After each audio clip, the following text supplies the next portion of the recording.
Welcome. We've got some thrilling Arsenal news lined up for you, so stay tuned until the end to catch all the latest updates.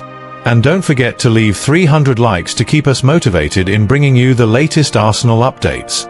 Newcastle United were denied a penalty in their 2-1 defeat to Arsenal on Sunday at St James Park, despite a late appeal for a handball incident.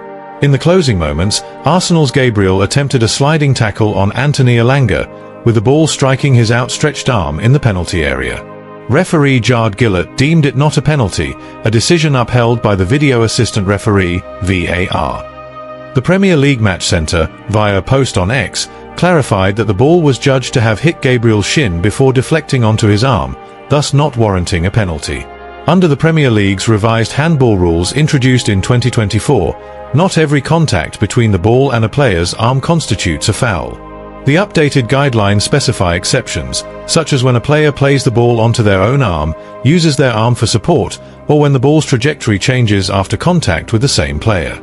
Former Chelsea winger Pat Nevin, speaking on BBC Radio 5 Live, initially believed it was a handball but acknowledged the complexity of the call. Meanwhile, Match of the Day pundit and ex-Manchester City striker Ellen White explained that since the ball struck Gabriel's shin before his arm, the referee's decision, backed by VAR, was correct. Pep Guardiola speaks out on Arsenal's snatch late victory over Newcastle, closing in on Liverpool at the top. Arsenal secured a thrilling 2-1 victory against Newcastle United in their Premier League clash at St James Park on matchday 6 of the 2025-2026 season. A dramatic stoppage-time header from Gabriel Magalhaes sealed the 3 points for the Gunners, keeping them hot on the heels of league leaders Liverpool, who sit just 2 points ahead. The match showcased Arsenal's resilience and Mikel Arteta's tactical nous, though it also highlighted areas for improvement as they push for the title. Newcastle took the lead in the 35th minute through Nick Woltemade, the young loanee from Werder Bremen capitalising on a swift counter-attack. His clinical finish exposed a rare lapse in Arsenal's defensive organisation, with the Gunners' midfield caught out of position. Eddie Howe's side pressed with intensity, making life difficult for Arsenal in the first half and showcasing the kind of spirited performance that makes St James Park such a fortress. Arteta, however, turned the tide after the break with a shrewd substitution. Mikel Merino, brought on in the second half, restored parity in the 84th minute with a well-taken header from a corner. The Spaniard's introduction not only steadied Arsenal's midfield but also underlined their set-piece prowess, a hallmark of Arteta's side. Merino's goal shifted the momentum, setting the stage for a grandstand finish. The decisive moment arrived in the 6th minute of stoppage time, when Gabriel Magalhaes rose highest to nod home another expertly delivered corner. The Brazilian's towering header sparked wild celebrations among the travelling Arsenal supporters, securing a vital win that keeps them firmly in the title race. With Liverpool stumbling to a shock 2-1 defeat at Crystal Palace, Arsenal's victory ensures the gap at the top remains a mere 2 points.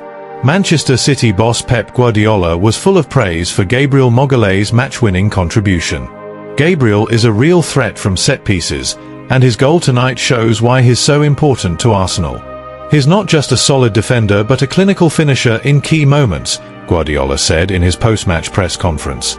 His words highlight the growing reputation of Gabriel, who continues to prove his worth at both ends of the pitch. This result laid bare Arsenal's fighting spirit but also exposed vulnerabilities, particularly in dealing with rapid transitions. Woltemade's goal was a reminder that Arsenal's midfield can be stretched when opponents exploit quick turnovers. Arteta will likely focus on tightening up these areas ahead of a packed schedule in domestic and European competitions.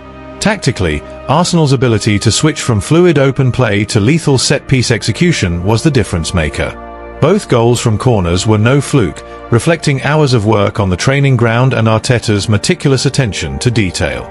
This versatility makes Arsenal a formidable outfit, capable of punishing opponents in multiple ways. Looking ahead, Arsenal face West Ham United at the Emirates next, a golden opportunity to pile pressure on Liverpool, who have shown signs of vulnerability.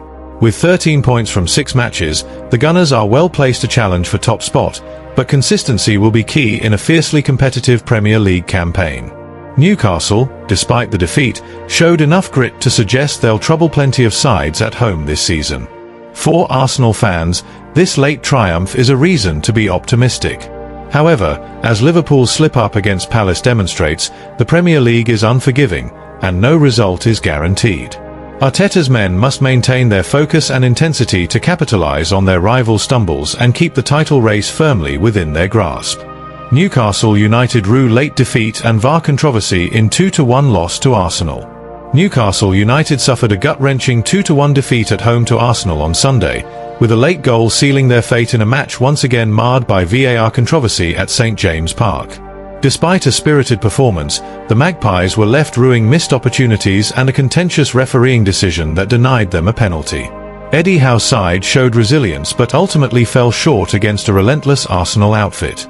In the first half, Newcastle looked the more solid side, with Victor Gyokeres unfortunate not to win a penalty after being brought down by Arsenal's Nick Pope.